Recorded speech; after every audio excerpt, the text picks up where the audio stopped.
Hello, everybody.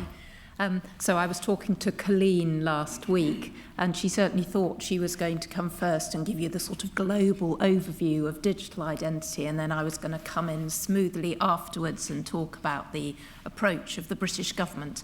So you're going to hear us back to front, but that's absolutely fine. I shall prepare the way for Colleen's global approach by telling you about the approach of just one government on digital identity, recognising that there is going to be here this week representatives of other governments who have digital identity programmes. So in the UK, our approach to digital identity is formed from our history and our culture, the strong attachment in the UK to privacy and civil liberties, the fact that we are lucky enough to have a reliable system for registering civil events like births, marriages and deaths. So we sort of take that for granted, and we're lucky in that respect, I know.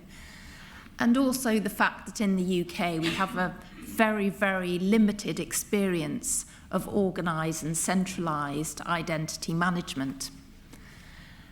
When the government of Tony Blair proposed identity cards for the UK about 20 years ago, he came in for a lot of criticism.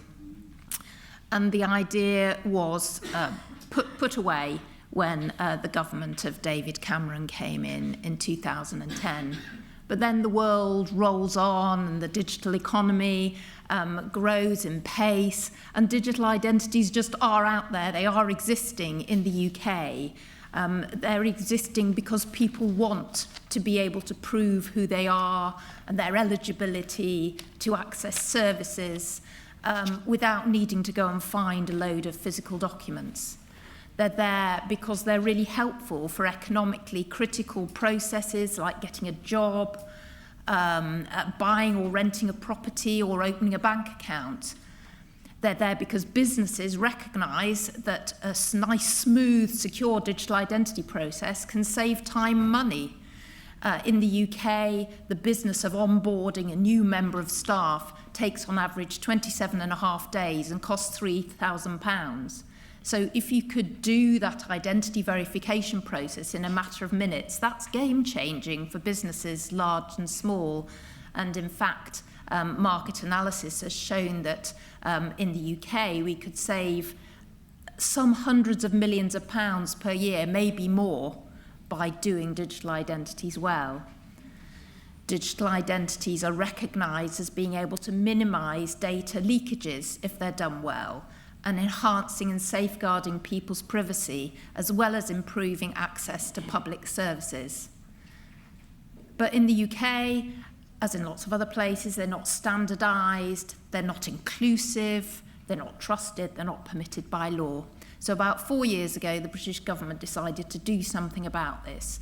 Not to set up some big strategy that would say exactly what digital identities should look like, but simply to make sure that for people who wanted to use a digital identity, they could be confident that they were safe and secure.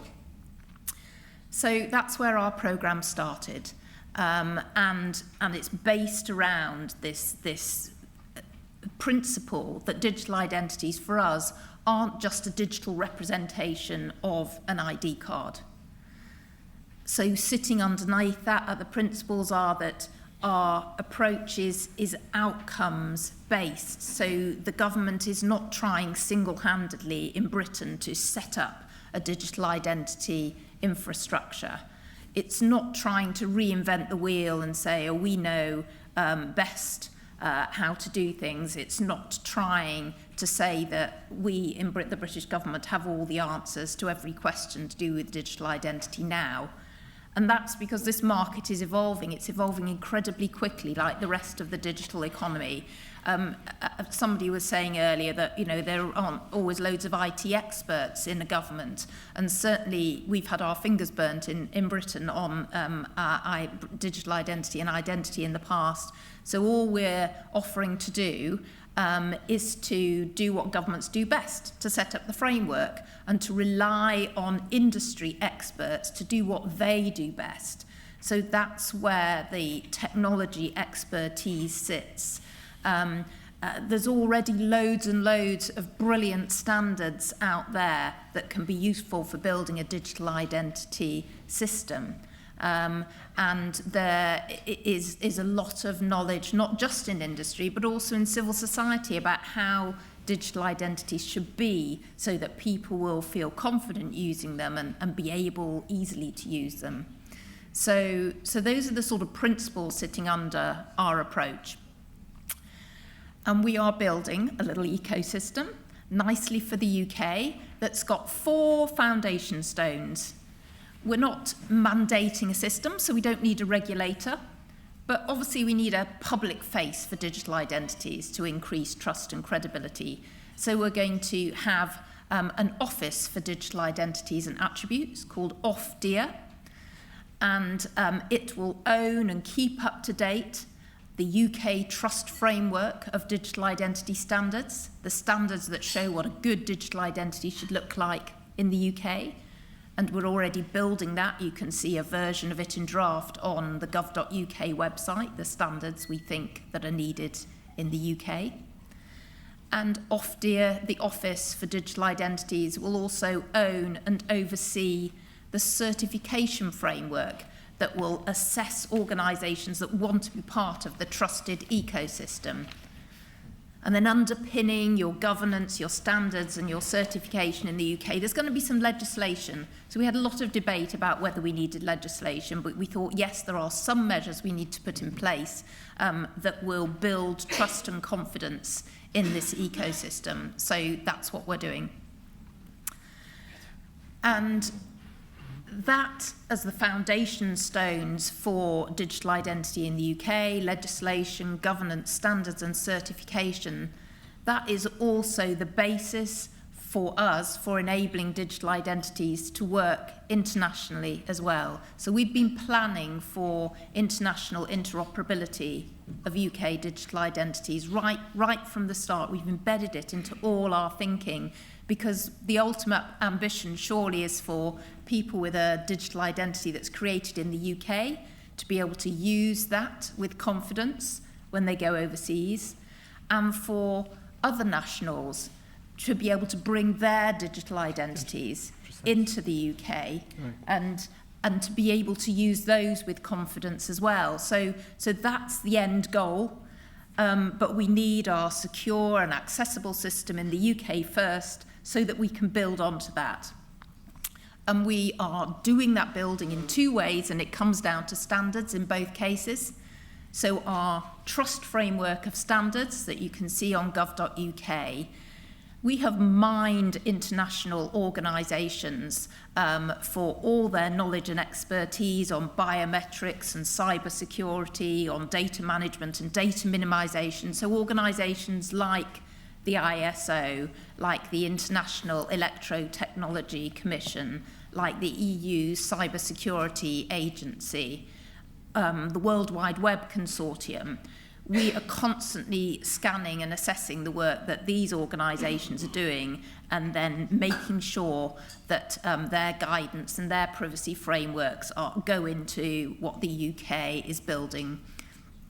So that's about the trust framework, and the certification framework is also built on an international standard, an ISO standard, 17065 if you really want to know, but that's a standard that's internationally recognised and used all over the world for assessing and assuring the quality of a wide variety of products and processes and services.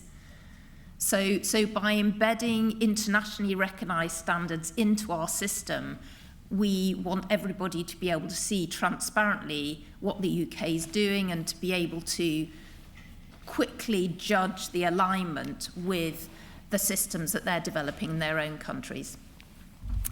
So that's what we're doing. We're making really good progress, and it feels like it's exciting times. It's exciting, but it's also scary, isn't it? We've heard a lot this morning about the threats and the concerns about digital transformation, and governments all have to take their own approaches to the big challenges of the day. Of course they do, and digital identity is no different in that respect.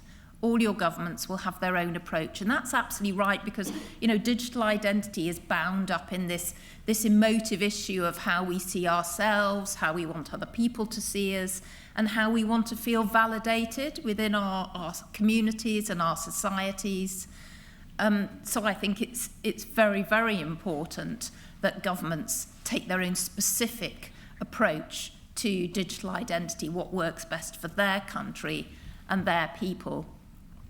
But I think, you know, if you're approaching digital identity, one final reflection, an insight that I'd leave you with is that when you've empowered the people in your country to be able to easily prove who they are without needing to resort to physical documents, they're going to want to do that in other countries as well. So think about international interoperability, because we all want to trust who we're doing business with. We want to feel that trust that people are who they say they are. Increasingly in this digital age, increasingly when you're working over distances into other communities and other societies. And in fact, therefore, maybe as we do this digital transformation journey together, then being able to give your people and your businesses that trust and security, well, that's where the real magic's going to happen, isn't it? Thank you. Thank you, Madam, for the presentation.